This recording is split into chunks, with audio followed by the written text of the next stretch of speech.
இதுதான் நம்ம இறந்ததுக்கு அப்புறம் கிடைக்கிற சொர்க்கமா?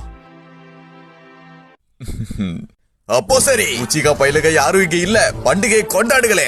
அந்த சாம்பார் பயிலுகளோட தொல்லை இனி இந்த டோபிராமாக்கு இல்ல, அதுவே போதும். அவனுக்கு பண்ண வேலைக்கெல்லாம் இனி நரகத்துல அவனுங்களை வறுத்து எடுத்துட்டு இருப்பானுங்க. வேதனையா இருந்தாலும் எனக்கு அது ரொம்ப பெருமையா இருக்கு. வில்லேஜோட நிலவரை என்னன்னு பாப்போம்.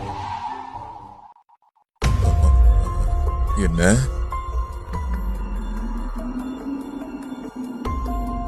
என்ன இழவிது? வில்லேஜோட நல்லதுக்காகவோ என்னோட நல்லதுக்காகவோ உன்னோட கிளானியை நீ மொத்தமா வலிச்சு எடுக்க வேண்டியது இருக்கீட்டாச்சு. தெரியும், நீ மூடு. உச்சிகா பயிலுக சாவ போறானுங்களா? டான்ஸோ எவ்வளவு மோசமானவனா?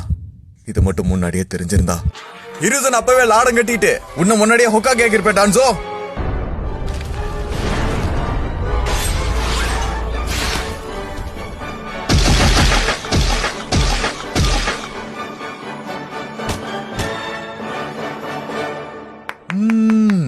அருமை அருமை அருமை அருமை. ஷோ உண்மையிலே சூப்பரா இருந்தது. அந்த உச்சிகா பயிலுகள்லாம் மொத்தமா அழிஞ்சிட்டானுங்க. அப்ப இதுதான் அந்த சொர்க்கமா என்ன? இதுக்கப்புறம் நாம எல்லா நாளும் இங்கதான் இருக்க போறோம்னு நினைக்கிறேன்.